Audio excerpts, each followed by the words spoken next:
Саламатсыздар ма, құрметті көрермендер? Бүгін бізде жаңа түсірілім Доктай подкастына қош келдіңіздер. Бүгін бізде қонақта дәрігерлер отбасы, қаламыздағы атақты дәрігерлердің бірі, бірінші санатты детский хирург Жидебаев Айдос Күмісбекұлы және бізде енді интернет жүйеде таныған педиатр дәрігер Айнұр Бауыржанқызы. Қош келдіңіздер. Қош көрдік, рахмет. Көңіл күйлеріңіз қалай? Өте жақсы. Бүгін мынау подкаст туралы айтып кетейін. Бұл подкаст медицинаға арналған. Бұл жаңағыдай еркін түрде өтетін подкаст. Орысша, қазақша қосып сөйлей берсеңіздер болады. Бүгін енді мынау бірінші сұрақты Айдос мырза сізге қойғым келіп отыр. Жалпы мынау медицина сферасына, оның ішінде именно балалар хирургиясына қалай келдіңіз? Баршаңызға қайырлы күн. Балалар хирургиясы ол баста маған ұнайтын тұғын. Балалармен жұмыс жасаған, себебі балалар өте таза, періште былай айтқан кезде. Сол себептен интернатурада оқып жүрген кезде біз балалар ауруханасына барған кезде, практикадан өткен кезде сол кезде ғашық болдым. Сол кезде өзім шештім, осы балалар хирург боламын деп. Сөйтіп осы жолға келдім. Өте керемет. Айнұр ханым, сізден де сұрап өтейік. Енді педиатрия саласы ол өте қиын салалардың бірі, кішкентай балалармен жұмыс жасау өте қиын. Сол осы өзіңізге педиатрия таңдауға не себеп болды сізде? Университетте оқып жүргенде дәрігерлердің ұстаздарымыздың өздері айтатын еді, Айнұр, сен педиатр боласың ғой деп. Сосын солай айтқасын, ұстаздарымыз солай айтқасын, мен де осы педиатрияға көңіл хошым бұрылып, жалпы өзіме балалар өте ұнайды. Кішкентай кезімнен менің артында бауырларым бар, оларды бағып өстім. Жалпы балалармен жақсы сөйлесе алам, жақсы қарым-қатынас құра алам. Сол себепті сол студенттік кезінен бастап мен негізі педиатрияны таңдаған болатынмын. Айдос мырза, мынау медицина саласында жүргеніңізге қанша уақыт болды сізде? Медицина саласында осы 11 класстан кейін біз Ақтөбе қаласындағы Батыс Қазақстан мемлекеттік медицина университетіне түстік 2010 жылы. Содан бері медицинадан бас аяғы 15 жыл болды. Интернатура оқыдық, резидентура оқыдық. Одан кейін қазір таңда Қызылорда облыстық балалар ауруханасында балалар хирург жұмыс жасаймыз, поликлиникада жұмыс жасаймыз. Сөйтіп қызмет етіп келе жатырмыз.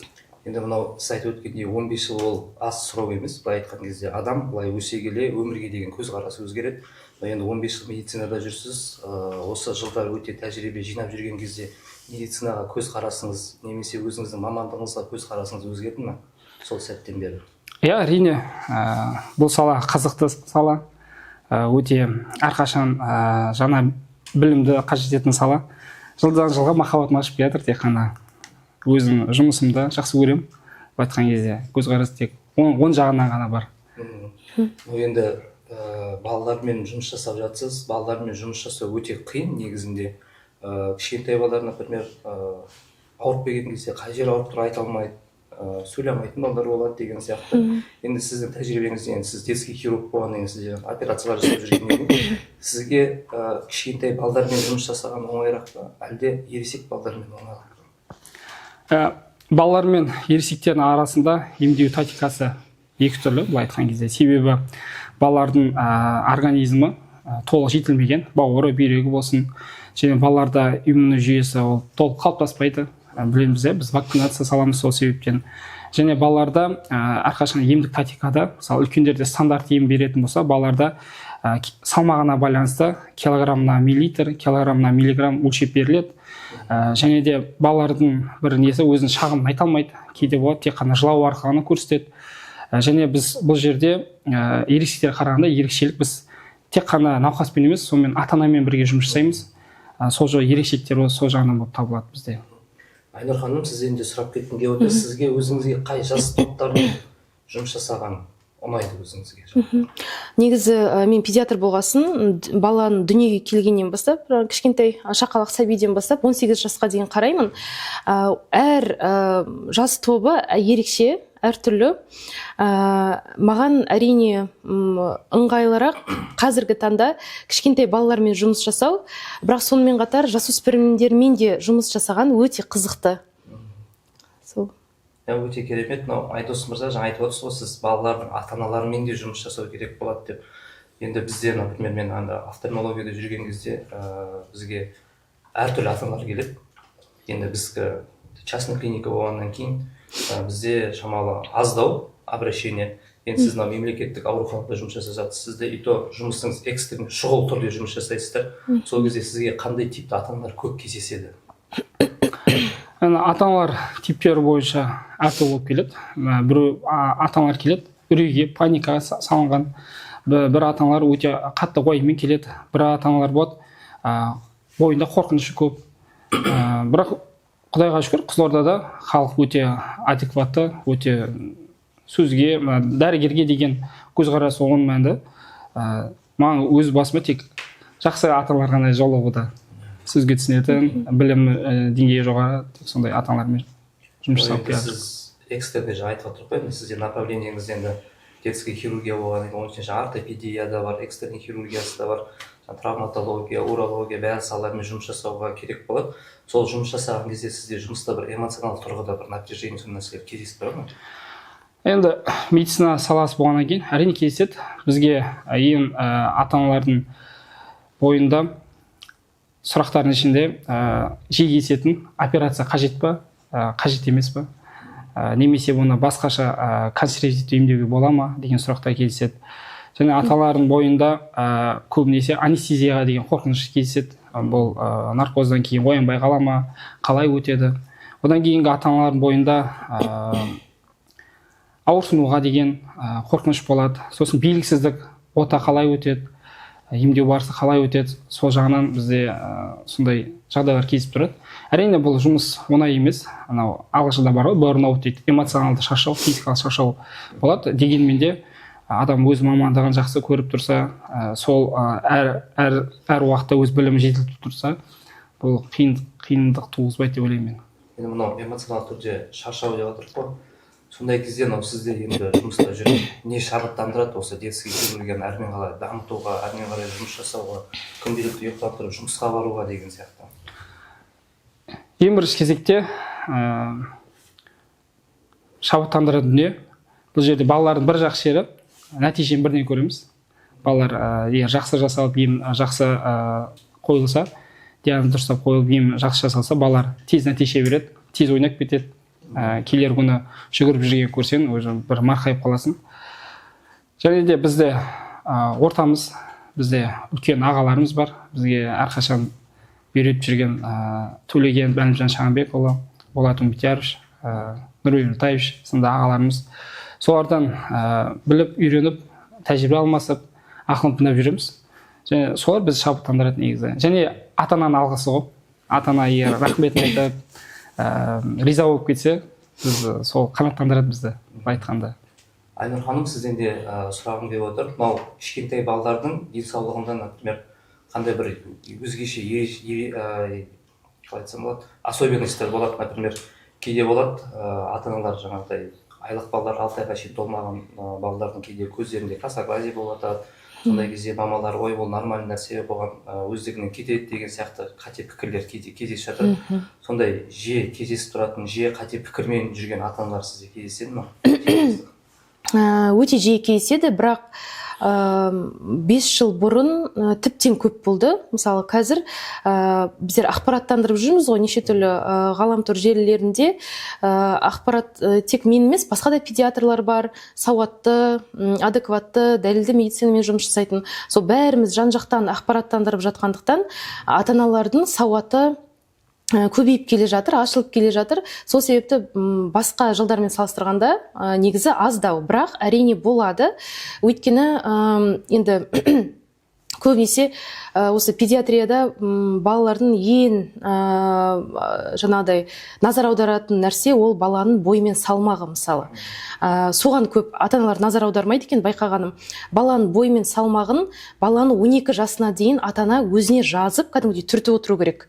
Себебі именно педиатрияда, дәл осы педиатрияда балада бір қандай да бір жүйелі қауіпті патология бар екенін білдіретін, ол бой мен салмағын нормадан ауытқуы. Сол себепті баланың жаңағыдай тек қана педиатрға жауап қоймау керек. Мысалы, педиатрдың қабылдауына барады, бой мен салмағын өлшейді. Педиатр, медсестра болсын, өздеріне түртіп алады ғой. Бірақ оларда қаншама бала бар, мысалы, участоктеде 800 мың әрқайсысын педиатр мен медсестра өздері былай бақылай алмайды, тіпті жіберіп алуы да мүмкін, иә, человеческий фактор деген де бар. Сол себепті ата-ана өзі түртіп отыру керек. Мысалы, өлшеді педиатр, соны өзіне жазып отыру, мысалы заметкаға ма, немесе қазір дамыған заманда неше түрлі қосымшалар бар, солар арқылы мысалы қарап отыруына болады. Өйткені маған көбінесе сол бой салмағы нормадан төмен немесе нормадан жоғарылап кеткен жағдайлар келеді. Ал олардан сұраған кезде, мысалы 1 жыл бұрын, 2 жыл бұрын салмақ бойлары қанша болды дегенде, көп ата-аналар айта алмайды. Мысалы білмеймін деп отырады. Ал біздерге ең маңызды сол қалай өсіп жатқаны маңызды. Осы жағы. Иә, даму процесі. Енді жаңа өзіңіз айтып кеттіңіз ғой, интернетте жаңа ата-аналар көп ақпарат біледі, сосын барып енді интернетте енді сіздер енді жеке страницаларыңызда дұрыс бағытта направление беріп отырасыздар, бірақ ғаламторда олар енді поискқа жазады, сияқты қате пікірлер де болады. Сондай ата-аналар интернеттен жаңағыдай өздігімен емдеу деген нәрселер бар балалардың ше үйде. Сондай нәрселер сіздерді балаларды емдеп жатқан кезде қиындық тудырады ма жұмыстарыңыз? Иә, әрине, өйткені көп жағдайларда ата-аналарда енді үрей ғой, қорқыныш, сол себепті ата-аналар дәрігерге бармай тұрып, мысалы, антибиотик бере салады. Мысалы, бала температура, балада дене қызуы көтерілді, жөтел болды, мысалы, қақырықты жөтел болсын. Негізі жөтелден қатты қорқады ата-аналар. Сондықтан олар ойлайды, бірден пневмония дамып жатыр, немесе тағысын тағы деп, солай өз беттерінше антибиотик алады, емханадан, жаңағы дәріханадан барып. Сол жағы қиындық тудырады, өйткені антибиотик берілсе, картина стирается дейді ғой, клиникалық симптомдардың. Яғни дәрігерге келмей тұрып, мысалы, емді өздері бастап кетеді. Мысалы, сол жағынан кішкене қиындықтар туындайды. Тағы да бір сұрағым өткен сұрақ бар. Бізде енді қазір қазақтар баласын жаңа дене қызуы болған кезде қойын майымен сыладық дейді. Енді бізде мен өзім офтальмология саласында жүргеннен кейін жаңағыдай кішкентай баланың нәжісімен көзін сүртіп дейді. Содан кейін барып жаңа кейде үлкен баяғы апаларымыз тіл салып жатады деген сияқты ғой. Енді ол халықтың емі деп атайды өздерінен сұрасаң. Сондай халықтың емінің дұрыс емес нәрселері бар ма осы қазір педиатрияға байланысты? Өте көп. Дұрыс емес жағы өте көп. Себебі тағы да білместіктің және үрейдің, білместік үрей тудырады, үрей қате іс-әрекеттерге алып келеді. Көбінесе шақалақ балаларға қажетсіз іс амалдар жасалынады. Мысалы, баланы жаңағыдай сіз айтқандай майлау да денесін. Майлауға болмайды баланы, өйткені ол баланың терісі өте жұқа. Ол май поры дейді ғой, тер порыларын жауып тастайды мысалы. Көп майлайды, күнделікті түрде кейбір ата-аналар. Тек ата-аналар емес, негізі үлкен кісілер көбінесе соған итермелейді.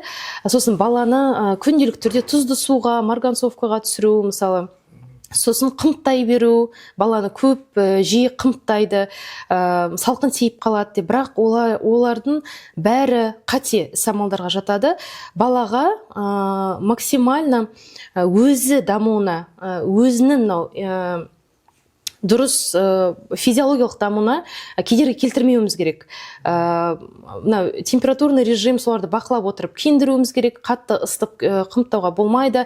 Баланың терісі қатты құрғақ болмаса, майлаудың мүлдем қажеті жоқ. Қазіргі таңда эмоленты деген косметикалық құралдар бар, соларды жағуға болады. Олар ешқандай балаға қауіп төндірмейді, және баланы күнделікті түрде шомылдырудың қажеті жоқ, тұздың да қажеті жоқ, марганцовканың да, шөптердің де қажеті жоқ, жай ғана жылы су. Мысалы, көбінесе осындай қателіктер болып жатады. Рахмет.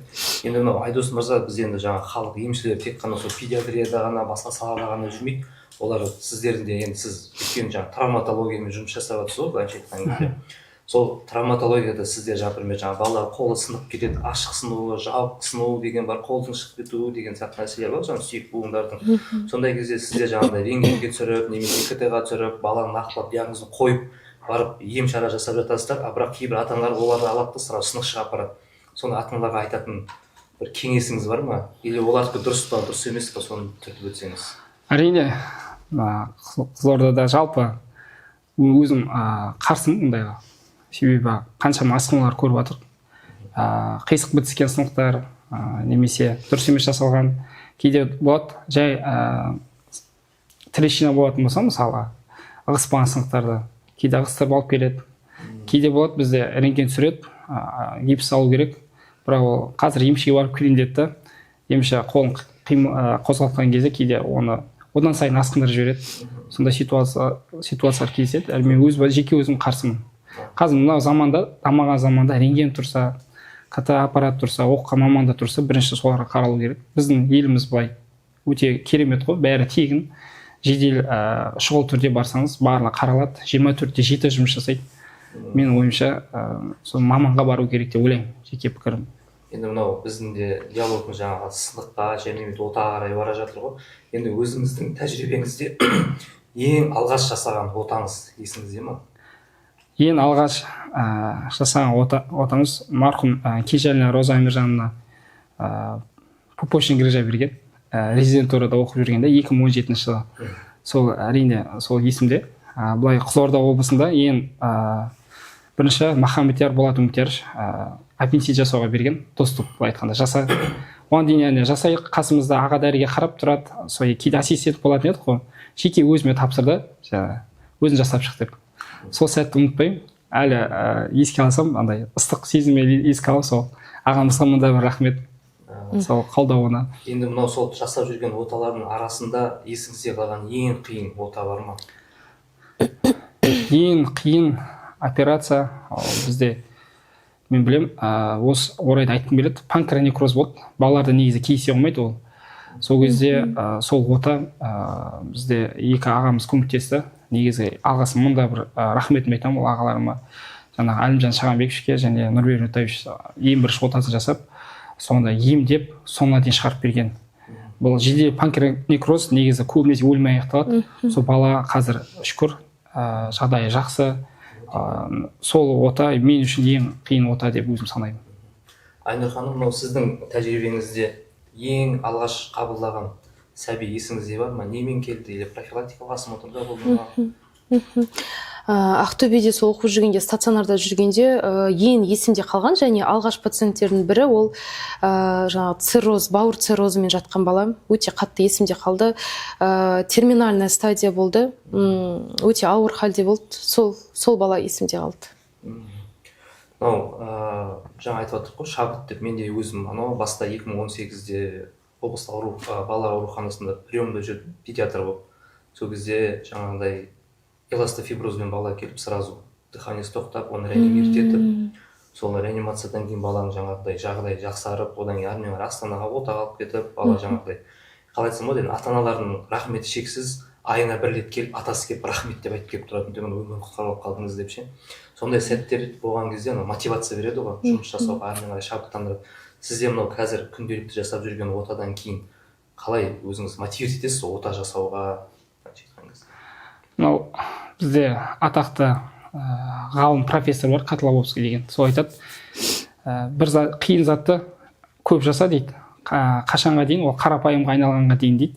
Сол көп жасаған сайын ол күнделікті өмір дәстүріне айналып кетеді. Ешқандай да бір айтсам таңға жеген сияқты сезім болмайды қазір. Әрине қиын оталар болса, біз жеке амбицияма қараған кезде мен оған қарағанда баланың денсаулығы мен үшін бірінші орында тұрады. Үлкен аға доктормен бірге жасалынады. Кішкене болса. Өте керемет. Мынау енді бұл подкастты енді халық көретін болғаннан кейін, сол сіздерден бүйтіп сұрап кеткім келіп тұрғаны. Например, бала дүниеге келгеннен кейін қай уақытта балалар хирургына, педиатрға қаралу керек, қандай уақытта жаңағыдай вакцинациялар салыну керек деген сияқты сұрақ. Бір жасқа дейінгі жаңа туған балалар міндетті түрде қаралу керек.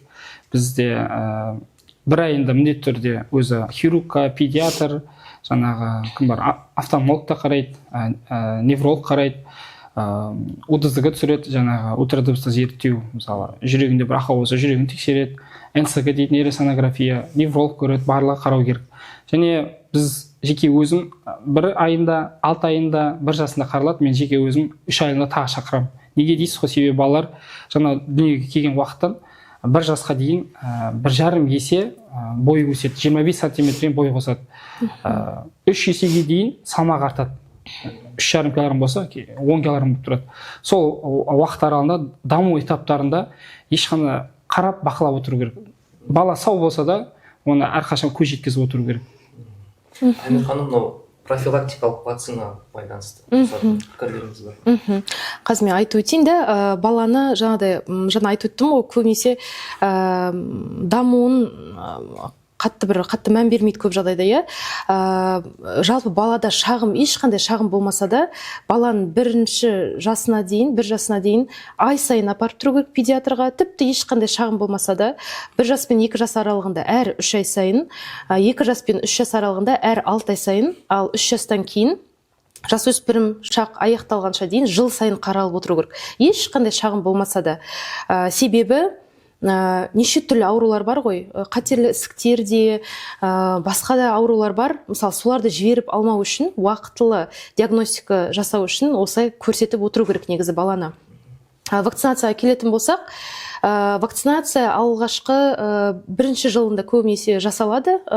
Себебін айтып өтейін, өйткені бала ол өте уязвимый деп айтамыз ғой, өте қауіпті инфекцияларға, мысалы қызылша секілді қауіпті инфекцияларға, көкжөтел, сіреспе, гепатит Б, мысалы оларға өте сезімтал. То есть ересек адам сияқты бір төтеп бере алмайды, бірден фульминантты түрде, жедел түрде, өте ауыр түрде өтеді. Бұл инфекциялар сол себепті алғашқы жылында жасалынады. Алғашқы вакциналар, атап өтейін, перзентханада 2 вакцина жасалады. Бірінші гепатит Б-ға қарсы, екіншісі туберкулезге қарсы, 2-3 күннен кейін БЦЖ. 2 айында гексаксим, превенар, гексаксим дегеніміз дифтерия, столбняк, көкжөтел, гемофил таяқша, сосын гепатит Б, полиомиелит, осыларға қарсы екпе, және превенар дегеніміз пневмококқа қарсы екпе. Себебі пневмокок ол көбінесе балаларда пневмония тудырады. Алдын алу үшін ерте басталу керек та вакцинация. 3-ші айында пентаксим, гексаксимнің інісі деп айтам, дәл сол инфекцияларға қарсы, бірақ гепатит Б жоқ құрамында. 4-ші айында қайтадан екінші айда қалай салады? 4-ші айда дәл солай гексаксим плюс превенар болды. Одан кейін тек 1 жасында ККП, корь-краснуха паротит, превенар от пневмокока и ОПВ полиомиелитке қарсы тамызылатын тамшы ауызға. Содан кейін 1 жас 8 айында пентаксим, жаңағыдай гексаксим, пентаксим, поочередно осылай салынады. Содан кейін тек 2 жасында гепатит А-ға қарсы 1 екпе, 2 жас жарымда гепатит А-ға қарсы 2-ші екпесі. Одан кейін тек 6 жасында корь-краснуха паротит 2, то есть ревакцинация. Бұл 6 жас негізі ревакцинация уақыты. Және адасель деген екпе, столбняк, дифтерия, көкжөтелге қарсы. Сосын 11 жасында осы былтырдан бастап қосылды гардасил екпесі, адам папиллома вирусына қарсы екпе. 11 жасында 1 салынады, 11 жас 5 айында 2-ші дозасы салынады. Және 16 жаста және әр 10 жыл сайын ересектерде АДСМ екпесін алып отыру керек. Ол столбняк пен дифтерияға қарсы екпе. Егер байқап отырсаңыздар, алғашқы жылында көбінесе салынатын, сосын сирей бастайды. Енді мынау вакцинаға байланысты сізге тағы бір сұрақ туындап отыр да. Енді біз педиатрияда жүрдім дедім ғой, сол кезде бізде ата-аналар кездесетін. Жаңағыдай осы планы вакцинацияны алғаннан кейін жаңағыдай баламда дыбыс болып дами бастады дейді, біреулер судорога болып шықты дейді. Сөйтіп невропатологтың учетында қаралып жүреді. Осындай пікірлерге не айтар едіңіз? Бұл өте көп антивакцинаторское движение деп атайды негізі бұны. Бұл тунау жаңағыдай мұхиттың ар жағындағы ақштан басталады. Себебі ақштың басында отырған адам антиваксер болып есептелінеді, және енді бүкіл жаңағыдай халықаралық кеңестер, CDC дейміз, бәрі сол жақта жаңағыдай қарастырылады ғой. Сол мифтар сол жақтан шығады. Сосын біздікілер оны бұрмалайды және адамдар арасына таратады. Негізінде екпеден ешқандай ДЦП, аутизм, еш нәрсе дамымайды. Дамыса, онда қаншама адам мысалы осы уақытқа дейін алып келе жатыр, көбісінде сол дамитын еді, аутизм, ДЦП. Ол олай емес, өте көп зерттеулер жасалған. Менің парақшамда сол зерттеулерге ссылкалар бар, өте көп миллиондаған зерттеулер жасалған. Біреуі де екпенің жаңағыдай несін табалмаған, ДЦП мен аутизммен байланысын. Неге олай ойлайды көбісі, және неге бұл миф өте тұрақталып кетті. Өйткені жаңа айтып отырғандай алғашқы жылында салынады ғой екпе. Алғашқы жылында салынады, бірақ ДЦП-ны біздер бірден қоймаймыз көбінесе. Негізі неврологтар қояды бұл диагнозды, бірақ педиатрларда, басқа да мамандар оған күмәндануға құқылы. Алайда біздер ДЦП деп бірден қоймаймыз, тіпті оған күдіктенсек те. Себебі бұл өте күрделі диагноз. Біздер бірінші баланы ай сайын жаңағыдай не істейміз, бақылаймыз, сосын барып жаңағыдай баланы толыққанды зерттеп болған соң қоямыз. ДЦП деп бірден қойылмайды. Көбінесе жаңағыдай қашан бірден қойылады, родовой травма болған кезде де уже көрінеді бала сондай бір гемиплегия, диплегия бар екені, мысалы немесе мынау ядерная желтуха деген болады ғой. Балада патологиялық желтухадан кейін миына билирубин зақым келтіргенде ядерная желтуханың салдарынан ДЦП дамиды. Міне осы екі жағдайда бірден қойылады. Ал көп жағдайда ол генетикалық немесе хромосомды аурулардың себебінен ДЦП болады. Ол бірақ бірден көрінбейді.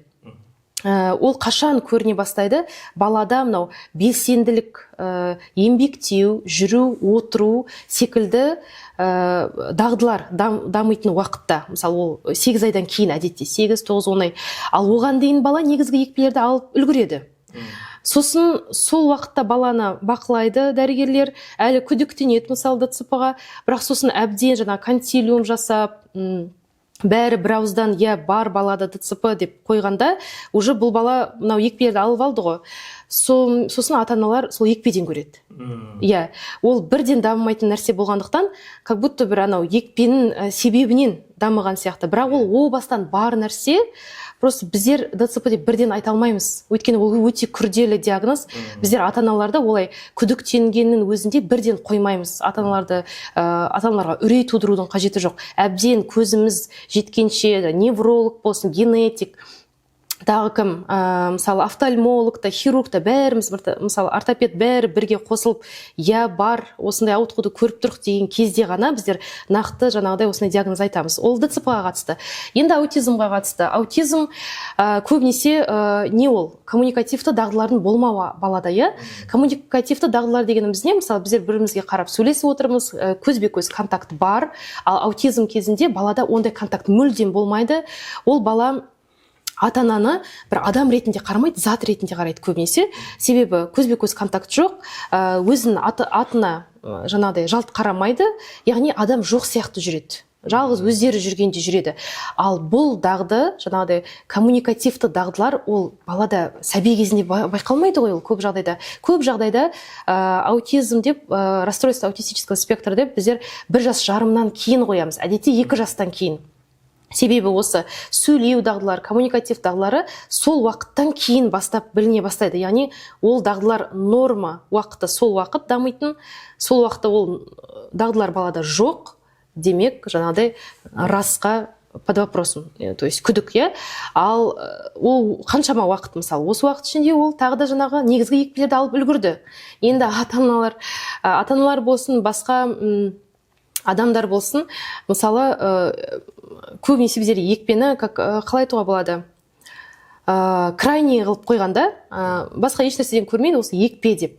Бірақ ол екпе емес, ол после не равно следствие. То есть после не означает, что вследствие этого, ол одан емес. Мысалы, тіпті мүлдем екпе алмаған балалардың өздерінде де аутизм, ДЦП болып жатады. Тіпті мен сізге айтайын, Данияда зерттеу жасалған, қай жыл екен білмеймін, бірақ өте көп 3000-даған баланы ма зерттеген, сол жерде екпе алмаған балаларда керісінше аутизм көбіректеу болған екен.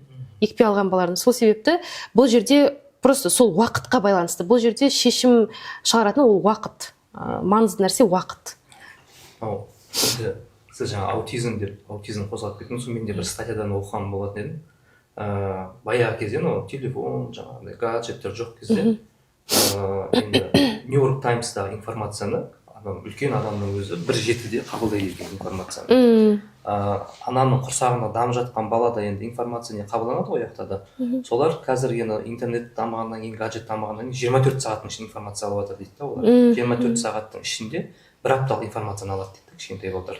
Солдың өзі тоже бір факторлардың бірі дейді. Сосын барып қазір аутизмнан бөлек ЗПР, ЗРР деген патологиялар да бар. Солардың ата-аналарға, например, оны енді дамытпауына алдын алатын бір кеңестер бар ма? Мына жерде айтып өтейін, екі мәселе бар айтып өтетін. ЗРР, ЗПР деген диагноздар жоқ негізі. Оны тек қана комиссия қояды. Ол просто қорытынды. Бірақ диагноз, қандай диагноздар бар? Мысалы, расстройство аутистического спектра. Негізі диагноз қойған нақты қою керек. Расстройство аутистического спектра, ол коммуникацияның жоқтығы, нарушение речи, да, сөйлеу дамуының бұзылысы, СДВГ, синдром дефицита внимания и гиперактивности, поведенческие расстройства деген бар. Ол да неше түрлі жаңағы нелерге бөлінеді. Яғни даму бұзылыстары осылар. А ЗРР, ЗПР деген ол осылардың біреу әйтеуір бар деген белгісі. Яғни ата-аналарға айтқым келеді, ЗРР, ЗПР деген ол диагноз емес, ол жай ғана балада бір даму бұзылысы бар деген белгісі. Бірақ оны нақтылау керек. Оны балалар психиатры нақтылайды, иә? Балалар психиатрына барудан қорықпау керек. Жалпы ата-ана, ол да педиатр секілді, офтальмолог секілді, хирург секілді, орда дәрігер, одан қорқудың қажеті жоқ. Әлі де стигматизация бар да, сол себепті айтып жатырмын. Екінші мәселе, экран, ол негізі аутизм дамытпайды, бірақ ол сөйлеу дамуын тежеуі мүмкін. Өйткені бала жаңағыдай негізде қарым-қатынас құру керек қой, тірі адаммен, да? Тірі адамның эмоцияларын, сөйлеуін бәрін естіп, миымен кәдімгідей дұрыстап көріп тыңдау керек. Бірақ ол жаңағы қалай айтуға болады, жансыз нәрсені көріп отыр, және анау жыбырлай береді. Мысалы, балада қажетті сөйлеу мидың областтары дамымай қалады. Сол себепті сәл тежелуі мүмкін, бірақ аутизм гаджет қарағаннан болмайды. Просто ол тежеуі мүмкін, иә, сөйлеу дағдысын. Енді ата-аналарға не айтқым келеді? Аутизм немесе басқа да даму бұзылыстары, олар генетикалық тұрғыдан берілетін нәрсе. Бұл жерде оның ешқалай былай айтатын болсақ, алдын ала алмаймыз. Жай ғана бұл жерде егер қалай айтуға болады, алдағы уақытта осындай бала туылуына қаншалықты ықтималдылық бар жоғын анықтау үшін негізі генетикке барған абзал. Генетик родословная құрады, зерттейтін жаңағы нақты бір зерттеулерге жіберуі мүмкін, сол кезде анықталады. Жалпы ол даму бұзылыстары генетикалық берілетін нәрсе. Мысалы, қазір неге көп деп айтып жатады да, аутизм? Көп емес, ол біздер диагностикалауды жақсарттық. Бұрын сонды көп дәрігерлер білмейтін еді. Егер білетін болсаңыз, бұрын сонды аутизмді шизофрения деп айтатын еді. Бірақ ол мүлдем екі түрлі нәрсе ғой. Қазіргі таңда просто біздер қалай диагностикалау керек, қалай дұрыс диагностикалау керек, не нәрсеге мән беру керек, қазір өте жақсы білетін болдық. Педиатрда оны басқа да мамандар өте жақсы біледі. Сол себепті ертерек диагностикалау жатыр. Сондықтан көп сияқты болып көрініп жатыр да. Ата-аналарға айтқым келеді, бұл жерде сол бағана айтып өткеніндей профилактикалық тексерістен қалмау керек. Неғұрлым ерте басталса диагностика, тіпті мен атауын ұмытып қалдым, неврологияда бір бөлім бар, осы балаларда коммуникативті дағдыларды 6-9 айынан бастап анықтауға болады. Атын ұмытып тұрмын. Мысалы, сол уақыттан бастап егер қырағы дәрігер болса, ол білет уже жаңағыдай балада бар ма жоқ па, және соны түзететін, сонымен жұмыс жасайтын программалар құрастырып соған жібереді. Денверская модель деп аталады. Мысалы, сондай жастан бастап уже балада байқауға болады. Және неғұрлым даму бұзылысы ерте анықталып, ерте коррекция жасалатын болса, соғұрлым баланы осы өмірге дұрыс бейімдей аламыз. Ал егер уақыт өтіп кетсе, онда кішкене қиындау болуы мүмкін. Себебі бала өскен сайын миы пластичность деп атайды, ол өшіріле береді. То есть өте қиын негізі. Неғұрлым ерте бастаса, соғұрлым балада дамуы жақсы болады. Енді екеуміздің диалог вакцинациядан басталды ғой. Енді, например, вакцинация салу керек деп жатсыз. бірақ сол вакцинацияны кешіктіріп алуға болады ма, және оған кейде противопоказания болады баланың денсаулығына байланысты. Бұндай жағдайда тоже бір Мхм.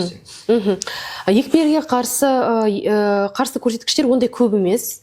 Біріншісі ол жедел жағдай, мысалы баланың дене қызуы көтерілуі, немесе өте ауыр жағдай, мысалы ауруханада жатуы, лежачий больной деп атайды, мысалы сондай болса әрине логикалық тұрғыдан болмайды ол балаға. Және неврологиялық аурулар, прогрессирующие неврологические заболевания деп айтады, мысалы эпилепсия. Бірақ оның өзінде де жасалынады екпе, бірақ ол ремиссияға түсу керек. Мысалы 6 айдан ұзақ уақыт балада мысалы құрысулар болмау керек, сосын барып жасауға болады. Ал басқа ондай бір противопоказания жоқ. Және онкологиялық аурулары бар, иммунодефициті бар адамдар, оларға тірі екпелер жасауға болмайды. Мысалы поликрасный апаратит, ОПВ, от полиомиелиті, осы екеуі тірі екпелерге жатады. Осы екеуін ол жаңағы науқастардың тобына жасауға болмайды, себебі олардың иммунитеті өте әлсіз. Ал қалғандары екпелерін бәрін алу керек. Рахмет, жақсы бір ақпарат болды деп ойлаймын ата-аналарға. Енді мынау Айдос мырза, сізден де сұрағым келіп отыр. Енді кішкентай балалар айлық кезінде олар жүрмейді, тек жаңа жатады, жаңа бірлеп бесікке бөлек қояды деген сияқты ғой кішкентай балаларды. Соларда жаңа дисплазия тазобедренный сустава деген нәрсе қазір жиі кездеседі. Сондай мен патологиямен кезігіп жатқан ата-аналарға берер кеңестеріңіз бар ма? Кейбіреулер жаңағыдай массажистке барып жатады, жаңағыдай әртүрлі ем-шаралар жасап жатады. Соны жаңа дисплазияны қалай анықтауға болады, неше айлығында анықталады, соны туралы бізге ақпарат берсеңіз. Дисплазия жалпылама біз айта кетейін, жиі кездеспейді негізі. Жиі қате диагноз қойылады деп санаймын. Себебі дисплазия жалпылама обобщенный ұғым ғой. Бір 13-те бөлінеді, толық шығуы, жартылай шығуы деген сияқты шын дисплазиялар ше. Бірақ енді 1000 бала болатын болса, соның әрі кетсе 3-4 бала ғана ауырады негізі. Қалғандары 996-сы сау. Кейде біз балаларды задержка классификация дейді, сүйек басының шеміршектің сүйектенуін кешеуілдеуі мүмкін. Сол моменттерде көбісі рентген түсіп қояды өздігінше. Сол моменттерде олар ұршық басы болмаса, бұл дисплазия немесе шығып кеткен деп қате кейбір массажистер бар, бірнешені тағып тастайды. Немесе 10 күн массаж алып, 10 күн демалып, 10 күн массаж алып, ситуация ғой, бір рет 12 рет па массаж алған ғой. Бір жасында ғана келіп тұр. Уже аяғын қарайсың, уже өте қатты массаждан кейін тонусы төмендеп кеткен, опорасы жоқ. Сондай нелер кездеседі. Әрине, бір айланда бізге келеді, біз қараймыз, қажет болса ұршық УДЗГ ТБС дейді, УЗИ ТБС жібереміз, тазобедрен ұстап, қажет болса рентген түсіреміз, бұны уылдарын бағын есептеп қарап айтатын боламыз. Маманға келу керек қой, ең дұрысы. Содан кейін тағы бір сұрағым келіп отыр. Қазір жылда мектеп барысы басталатын кезде жаңа енді балалар хирургтар жаңа сүндеттеп жасады ғой. Сосын баяғыдан жаңа қалып қойған кейбір бар, молдаларға апарып жатады. Ол жақта енді асептик, антисептика деген нәрсе бар. Сонда стерилизованный инструмент, аяқта білмейсің неме жасап жатқан деген сияқты. Сондайларға қандай айтар кеңесіңіз бар ата-аналарға? Содан кейін барып бала негізі қандай жасында показания бар сүндеттеуге? Соны айтып берсеңіз. Сүндеттеу негізінде балалар хирургі мен балалар урологы немесе сертификаты бар маман жасау керек. Ешқандай да бір фельдшер немесе молда жасамаған дұрыс деп санаймын. Енді кезінде сондай жағдайлар болды ғой, маман тапшы болды.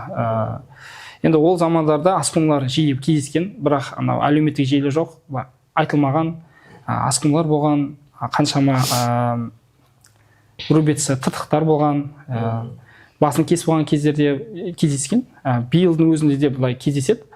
Бірақ медицина дамуына байланысты бұндай асқынулар бәлкім азайып келе жатыр.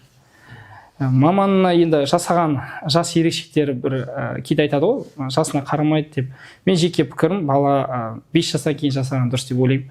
Себебі ақыл тоқтатып, сөзге түсініп, соның бәрін тексеру керек. Және бұл жай бір рутинный процедура деп қабылдамау, оны үлкен дайындықпен керек. Жақсы маман таңдау керек, өзіне сеніп баратын мамандығына. Әрине тәжірибелі маман таңдау керек. Қазір көп, мысалы әлеуметтік желілерде тек қана жыламаған балаларды видеосын бар ғой, енді жыламайтын балалар не істесе де укол салса да жыламайтын балалардың бәрін тек қана соларды жинайды да, тек удачно шыққан нелер қойып реклама жіберіп сөйтіп түсінетіп мысалы жүреді. Олай меніңше оған әлеуметтік желіге алданудың қажеті жоқ.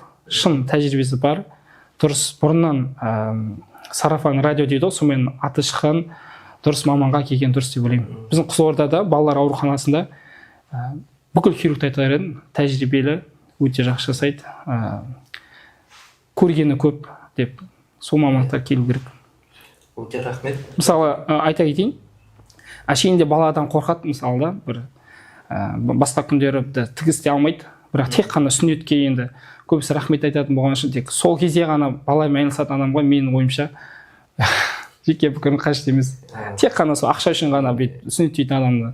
Ол былай да күндерде асқынулар болған жағдайларда оны алып шығатын адам болу керек қой. Сол кезде ғана бару керек. Жаңа өзіңіз айтып өткендей, баяғы кезде енді жаңағыдай мамандар аз болды деп жатсыз. Енді мен қазір, например, офтальмологтармен кездескен кезде олар айтады да, жаңағыдай 12 жастан бастап қабылдаймын баланы.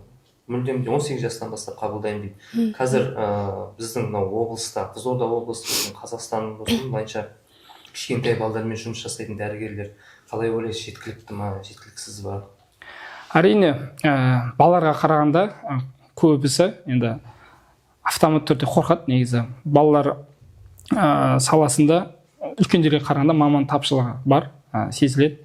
Бірақ дегенмен де жыл санап осы саланы жақсы көретін, шын ниеттеніп келетін оқып жатқан мамандар толықтырылуда, Аллаға шүкір. Біздің балалар хирургиясында мысалы детский больницада маман, бүкіл маман бар деп. И әр маман жыл сайын тоқтап отқан жоқ. Турциядан оқып келеді, Беларусия барып келеді, Корея, Японияға көріп келеді. Сол себептен Құдайға шүкір балалар хирургиясы жақсы бір жолға түсті деп өзім санаймын. Ол енді бізде бүкіл нәрсе системаға бар ғой, енді медицинаның сол здравоохранениеге келеді ғой.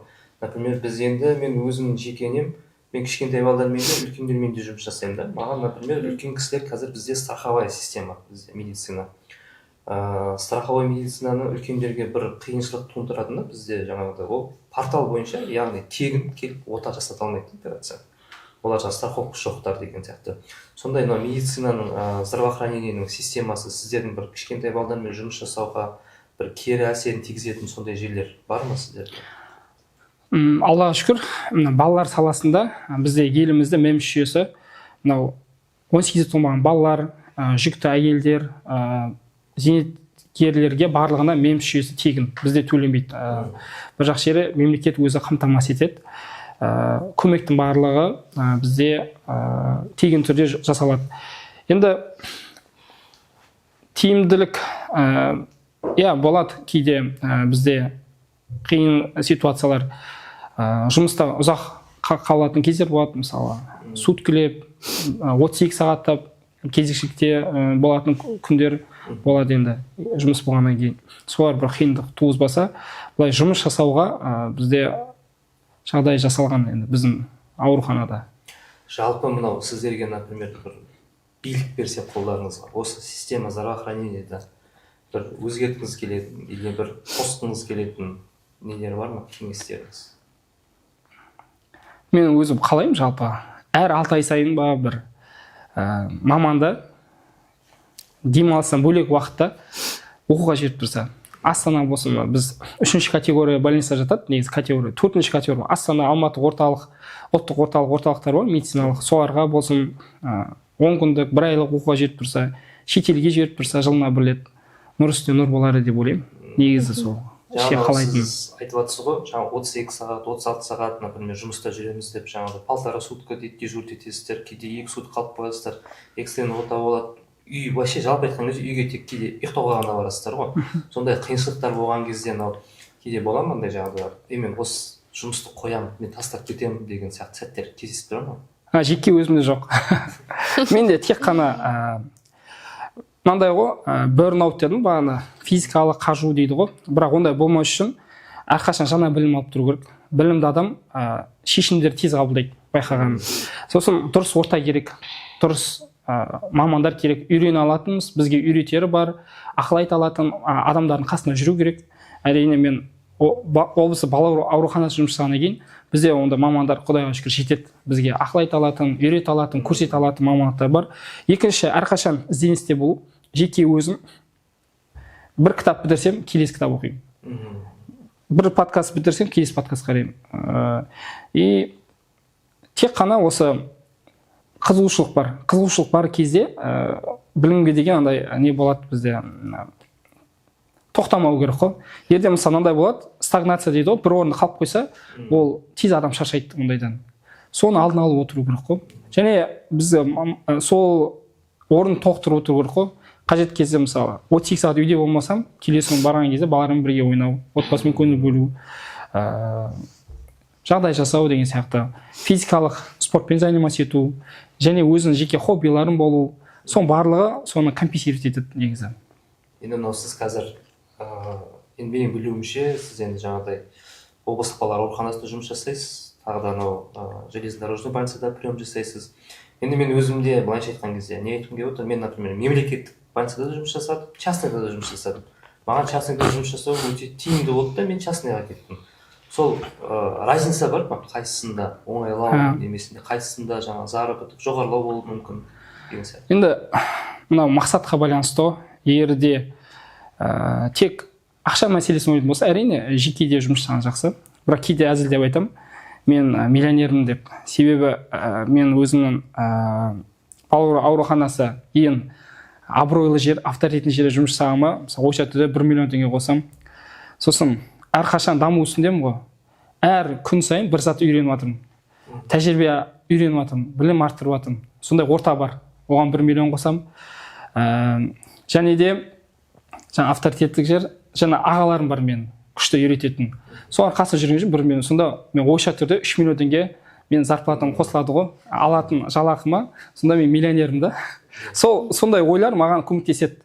Енді мен жеке клиникаларда да арасында шақырады, науқастар жазылады, тізіммен соны барып кеңес береміз. Енді ол жерде ондай бір тек ниетті түзу керек қой. Ниеті балаларға көмектесем, үйренем, осы саланың үздігі болам, жақсы балаларға көмектесем, сондай ниетте болатын болса, Құдай дейді, Алла Тағала өзі сондай ортамен байланыстырып қояды. Мысалы менде проблема жоқ. Жақсы ортада, мысалы отбасымда да, мысалы әйелім педиатр, ортақ тақырып бар.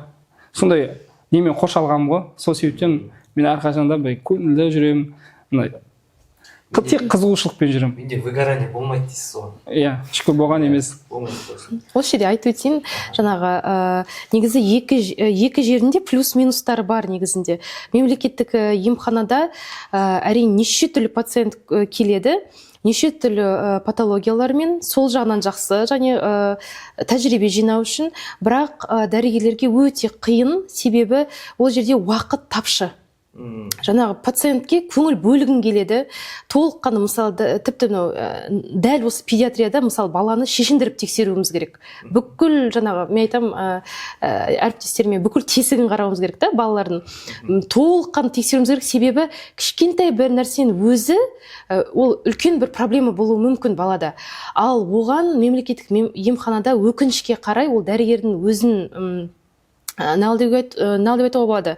Дәрігерге байланысты емес, ол документ толтырады ма, ол ана жерде шулап отырған адамдарға назар аударады ма, мына алдына келіп тұрған науқасқа аударады ма, өте қиын негізі. Мемлекеттік емханада 15-20 минут ішінде ата-ананы да тыңдау керек, балалармен де жаңағыдай баланы да толыққанды осмотр жасау керек. Негізі баланың жаңағыдай жүрегінде, өкпес бауырында, талағында бәрін перкуссия пальпация жасау керек. Оған енді уақыт жоқ. Сол жағынан, уақыт жағынан өте қиын, нагрузка көп, неше түрлі адамдар келеді, бір дәрігерге 2 участокты іліп қою мүмкін, дәрігердің өзіне жалпы өте қиын, уақыт жағынан және жалақы жағынан кішкене қиындау, себебі дәрігер адам ол ешнәрсе уайымдамау керек, тек қана пациенттің мәселесін ғана уайымдау керек та. Ал ол уайымдамау үшін не жеймін, не ішем, қайда тұрам деген сияқты бір уайымы болмау үшін оның осы қажеттіліктері жабылу керек. Ол қалай жабылады? Әрине ақшамен да. Сол себепті осы екі жақтан, жалақы жағынан және уақыт тапшылығы жағынан. Жеке клиникада ыңғайлығы сол уақыттың көптеу болуы. Мысалы мен қазір жеке клиника қабылдаймын балаларды, маған өте жақсы. Ата-ананы да толыққанды тыңдай аламын, олардың бүкіл уайымын тыңдаймын, баланың да басын аяқ тексеремін, пальпациясында, перкуссиясында мысалы солай жасаймын. Және бұл жерде қандай да бір қауіпті ауруларды жіберіп алу қиын. Яғни уақыт болғандықтан сен нақты назарыңды осы кісіге мысалы балаға аудара аласың. Сол жағынан жақсы. Негізі жеке емхананың жаңағыдай уақытты жағынан жақсы, бірақ әрине көп адам келмегендіктен тәжірибе жағынан кішкене ақсандайды. Осы екі мәселе. Кешеден мен де интернетте оқып қалып едім, жаңағы Гиппократ айтқан дейді, енді бір алла біледі, шын айтқан ба айтпаған ба, жаңағы дәрігер ештеңеге мұқтаж болмау керек дейді. Себебі бүкіл назары жаңағыдай науқаста болу үшін деген сияқты, жаңағыдай жеке бөлек бытовой проблемасы бар, анау деген сондай проблемалар болмау керек деп. Айдос мырза, сізден сұрағым келіп отыр. Енді детский больницада жұмыс жасадыңыз ғой. Сіздерде қазір, например, құрал жабдықтардан, инструменттерден, аппараттардан қазір проблема бар ма, жоқ па, или керек нәрселер бар ма, қосқыңыз келетін оталары бар ма детский больницаға? Былай біздің мемлекет басшысы болсын, облыс әкім болсын, жылдан жылға бізде жаңадан кейін басшымыз болсын, жылдан жылға балалар ауруханасы құрал жабдықтармен қамтамасыз ету артып жатыр. КТ-мыз бар, құдай қаласа МРТ қосайын деп жатыр. Енді қалайсың ба, бір кем дүние дейді, бәлкім кейбір салалар, бірақ негізгі қажетті отаға қажеттінің барлығы бізде жеткілікті тұрғыда бар. Енді уақыт көрсетеді. Мен білуімше, жаңағы детский больницада урология, травматология, ортопедия, детский хирургия, оның ішінде жаңағыдай нейрохирургия, бүкіл салалар операция жасалып жатыр. Енді детский больница, баяғыдан білетін болғаннан кейін қазір шүкір, баяғы 2018 пен қазір 2025 пен салыстыратын болсақ, жер мен аспандай болып өзгеріп кеткен больница.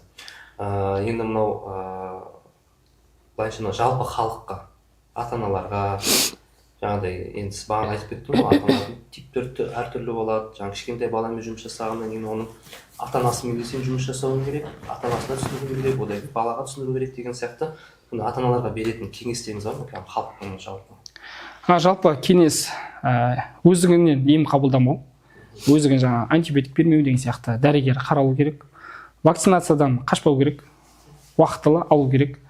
Ата-аналарға беретін кеңестерін скрининг, профилактика, тексеру уақытында келу, өздігінен емдемеу. Және көбісі жаңа айттыңыз ғой, халықтың емі деп, онымен айналыспау керек. Себебі асқынулар болуы мүмкін, асқынулар болып жатыр. Уақытылы жүйелі түрде қарау керек. Балаңыз сау болса әрине жақсы, бірақ қандай да бір патология жіберіп болмауымыз керек қой. Рахмет. Енді кеңесіңізден тағы бір сұрақ туындап тұр.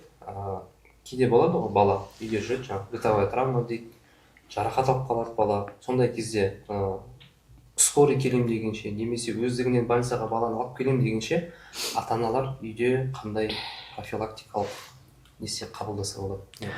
Жалпы жарақаттар өз бөлінеді, бытовая травма дейді, тұрмыстық жарақаттар. Енді көбінесе құлайды, не істейді, ондай кездерде мүмкіндік болса бірден больницаға әкелу керек. Қазір таңда ата-аналар жылдан жылға бізде жарақат бекетінде науқастар көбейіп жатыр. Бұл не көрсе, бұрында да осы балалар болды ғой, бірақ қазір таңда ата-аналар жай соғылудың өзіне алып келеді. Бұл қырағылық танытады. Екіншіден, оның жарақат болғанша алдын алған дұрыс болады. Мысалы, қалайсың болады, уланулар дәрілермен. Дәрілер уланатын болса, жоғары жаққа или құлыпқа салып қою керек. Мысалы, холодильникте уксус сақтайды. Химиялық жарақаттар кездеседі. Мысалы, марганцовка ішіп қояды, уксус ішіп қояды. Бұлар өте ауыр асқынулармен мүгедекке дейін алып келеді. Өңеш күйіп қалады, тытықтанады деген сияқты. Солар болмас үшін олар сақтамау керек. Ата-ана былай бір саты үлкен адам болғаннан кейін жауапкершілікпен қарау керек. Балалар білмейді, өмірінің тәжірибесі болған жоқ. Мысалы, бізде күн жылыса басталады, көп қабатты үйлерде терезеден құлап кетеді. міндетті түрде тор қою керек. Үйге телевизор алмасаңыз да тор міндетті түрде тұру керек. Тор тұру керек. Анау терезелерде баланы қорғау керек. Мысалы, мен айтар едім, дастарханда мен әрқашан айтып отырмын, туыстар ауырғанда ысты шай қоймаңыз. Балалар тартып қалады, күйіп қалады, титанға күйеді, самаурынға күйеді. Балалардың барынша сақтау керек. Мысалы, жер үйде тұратындар үлкен, мысалы,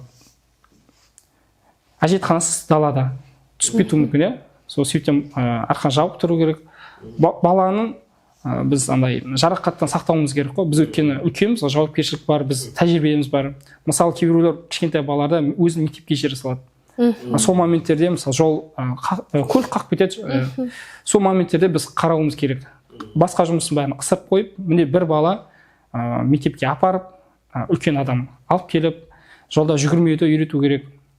Ол орны толмас өкініш болғанша, соның барлығын қарап отыру. Мен өзім жеке қандай жағдай бар үйде, мысалы сымдар ма, электр тоғы ашық па, всегда ол жоғарыда тұру керек, бітеу тұру керек.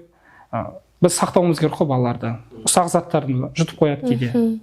Тыныс жолдарында мысалы дәм береді балаларға, кішкентай балаға. Қақалып тыныс жолында болып, тыныс жетіспеушілік болуы мүмкін. Соның барлығын біз ата-ана ретінде көріп білуіміз керек. И оны іздене отыру керек. Кешеде жаңағы жұтып қояды деп осы, кешеде бір сторис посттарыңыз көріп қалдық. Кішкентай бала тиын жұтып қойғандарды.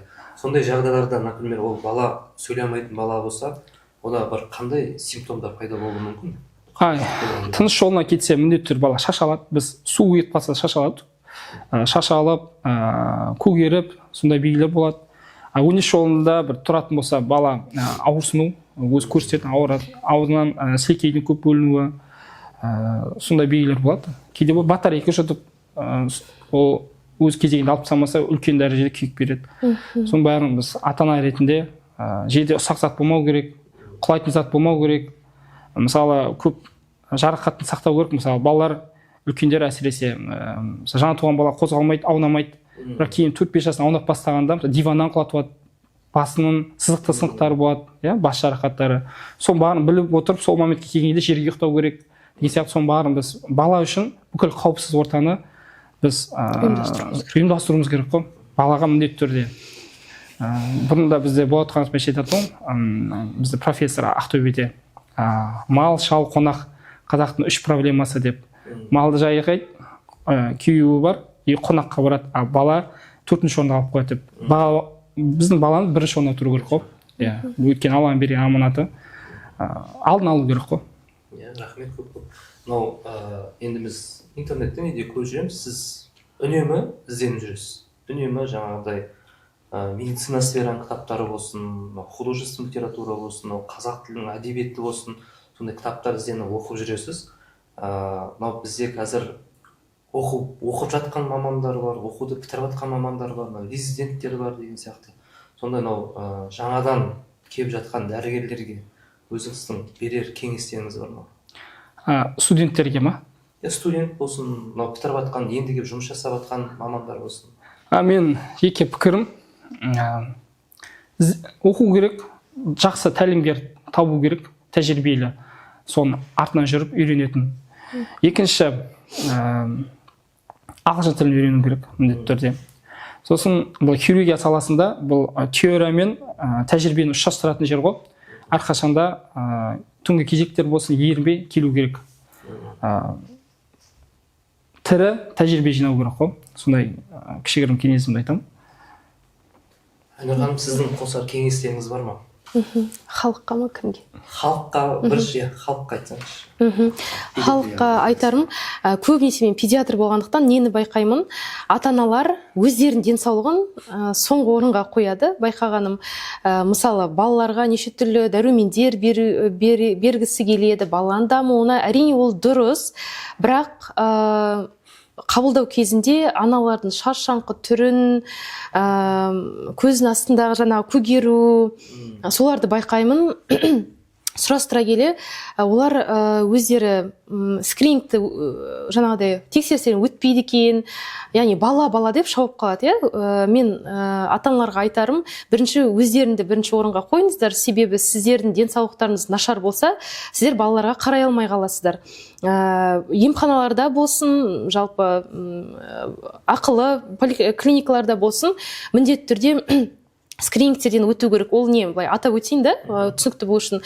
Флюорографиядан ері болсын, әйелі болсын, жыл сайын өтіп тұру керек. Сосын жаңағыдай көбінесе әйелдерге қатысты негізі бұл. УЗИ молочных желез, мысалы 20 жастан кейін жыл сайын өтіп тұру керек. Маммографиядан 30 жастан өткен соң жыл сайын өтіп тұру керек. Сосын УЗИ органов малого таза 20 жастан кейін өтіп отыру керек, қатерлі ісіктерді жіберіп алмау үшін. Сосын жыл сайын ересек адам, тіпті шағымдар болмаса да, жалпы қан анализін, айлты, айысты, ферритин, фолий минимальный осы зерттеулерді өтіп отыру керек, қарап отыру керек. Себебі қан жақтан да неше түрлі аурулар болады. Анемияның өзі өте үлкен жаңағыдай қауіп төндіреді, жалпы миға, иммунды жүйеге. Соларды өтіп отыру керек. 40 жастан кейін ері де әйелі де колоноскопия өту керек. 30 жастан кейін әдетте ФГДС өту керек, шланг жұту деп айтады ғой халықта, содан өту керек. Және дыхательно-уриазный тест деп аталады. Оны сол 20 жастан кейін ең болмағанда бір рет тапсырып қою керек. Дыхательно-уриазный тест ол хеликобактер пилориді анықтайды, ал хеликобактер пилори ол асқазанның обырына алып келетін, рагына, то есть асқазанның рагына алып келетін бактерияға жатады. Оны міндетті түрде ол анықталса, міндетті түрде емделу керек. Соны анықтайтын дыхательно-уриазный тест. Оны әр адам өтіп тұру керек, тіпті асқазан ауырмаса да. Содан кейін флюоро дедік, жалпы дәрігерлердің тексерісінен бір өтіп тұру керек. Жалпы дәрігер толыққанды пациентті, ересек болсын, бала болсын, қарау керек. Және әйел адамдар пап тест тапсыру керек. Яғни мазок алынады, пап тест тапсыру керек. Себебі әйел адамдарда көбінесе жыныстық органдардың қатерлі ісігі бірінші орында тұр қазіргі таңда, соларды алдын алу үшін. Және сапалы ұйқы деп қаша айтамыз, түнгі ұйқы минимум 7 сағат болу керек, және толыққанды тамақтану. Біздің халықтың тамақтану кішкене скудный деп атайды ғой, кішкене жаңағы етті тамақтардан тұрады және қамырлы тамақтардан тұрады.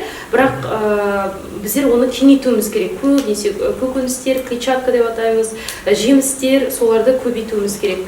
Бобовый, жаңғақтар, жалпы күнделікті түрде соларды адамдар тұтынып отыру керек. Және ересектерде алатын екпелері бар, мысалы АДСМ екпесі, гепатит Б-ға қарсы екпеленбеген болса, соны да алу керек. Өйткені Б гепатит вирусы ол бауыр рагына алып келеді. Гепатит Б вирусына қарсы 3 дозада негізі алу керек адам. Бала сәби кезінде алады, егер бала кезінде алмаған болса, ересек кезінде алып алу керек. Себебі гепатит Б алғашқы уақытта ешқандай симптом бермейді. Әбден тек қана цирроз болып, жаңағы фиброз болған кезде ғана симптомдарын беріп жатады. Сосын тағы не? Осы былтыр жаңағыдай енгізілген ОТВПЧ, адам папиллома вирусына қарсы екпені де алу керек. Бірақ әрине ол екпені жыныстық қатынасқа түспей тұрып алу керек адам, тиімді болу үшін. Бірақ жыныстық қатынасқа түскеннен кейін де ала беруге болады. Тиімділігі аз болса да, бірақ бар деген нәрсе. Ол жалпы үлкендерге айтарым, өздеріңізді де қалдырып қоймаңыздар, өздеріңізді бір тексерістен өткізіп отыру керексіздер. Баланы жаңа айтып өттім, қай кезде профилактикалық скринингтерден өткізу керек екен. Және халыққа айтарым, ғаламтор желісінде медициналық білімі жоқ адамдар көбінесе денсаулыққа қатысты ақылдарын айтып отырады. Ондай адамдарға скептический деп айтамыз да, күмәнмен қараңыздар. Білімі жоқ адамдардың денсаулыққа қатысты кеңестеріне өте үлкен күмәнмен қараңыздар. Себебі білімі жоқ адам ол міндетті түрде бұл кеңестерінде қателіктер жібереді. Осы. Ал жас әріптестеріме, студенттерге айтарым, ешқашан тоқтамаңыздар. Күнделікті түрде бір нәрсе біліп отыру керексіздер. Күнделікті түрде оқу керексіздер. Күнделікті түрде жаңағы конференциялар, медициналық подкасттар міндетті түрде тыңдап отыру керек. Жалпы медик адам, медициналық жолда жүрген адам ешқашан тоқтамау керек, үздіксіз дамуда болу керек. Өйткені медицина, мысалы, былтыр осындай бір жаңағыдай шешім қабылдады, мына ауруға қатысты жаңағы диагностикасында, емінде, ал биыл тіптен басқаша болуы мүмкін. Яғни бұл үнемі жаңартылып отырған сала. Сол себепті медицина жолында жүрген адам ешқашан білімін жаңартпай тұрмау керек. Күнделікті түрде бір нәрсе оқып отыру керек. Қоса кетсем, анау мен жеке кез келген нәрсе жоспарлаудан басталады. Бала дүниеге келместен бұрын, мысалы, ер мен қыз бен ұл болсын, үйленбестен бұрын бірінші 8 түрлі жыныс жолымен беретін инфекцияға тапсырып, бар болса емделу керек міндетті түрде. Бала дүниеге жоспарламай тұрып, қажетті дефициттер болса, оны толықтыру керек міндетті түрде. Екінші айтқым келеді, бір бала дүниеге келді, бірінші бала сау дүниеге келді, бірақ екінші баланың арасында жоқ дегенде бір 2-3 жыл ұстаған дұрыс. Себебі анада, білесіздер, анада кейбір баладан кейін емізеді, несейді, анада дефициттер болады. Анада жетіспейді өзінде. Әрине жетіспегеннен кейін ол жетіскен дүние бере алмайды. Екінші балада өзі арасы жақын болып қалатын болса, кариесі ете түсіп жатады, әлсіз болып дүниеге келіп жатады. Соның барын алдын алу керек. Кез келген нәрсе жоспарлау керек деп ойлаймын. Осыны қоса кеткенім. Өте рахмет, керемет. Енді мен ойлаймын, жаңағыдай сіздер оқыңдар деп жатсыз ғой, енді мен де соған бір өзім кеңес бергім келіп тұр. Негізі мен ойлаймын, оқуды жаңағыдай әдетке айналдыру керек та. Ол әдетке айналғаннан кейін сен, например, шұғыл бір жағдай болып қалады, кітап оқи алмай қалуы мүмкін. Сол кезде ол әдетті бұзбас үшін кемінде хотя бы бір сөйлем оқып қою керек деймін да, әдет бұзылмас үшін. Иә, дұрыс айтасыз. Енді мынау керемет подкаст болды деп ойлаймын. Мынау халыққа көптеген қажетті ақпараттар бердіңіздер. Мынау уақыттарыңызды бөліп келгендеріңізге көп рахмет. Мынау істеп жатқан жұмыстарыңызда, кәсіптеріңізде Алла тағала сіздерге берекетін берсін. Қайда жүрсеңіздер де тек қана жақсылық болып, сіздерді әрдайым жамандықтан сақтап жүрсін. Әмин. Құрметті көрермендер, Доктайм подкастына тіркеліңіздер, колокольчикті басып кетіңіздер.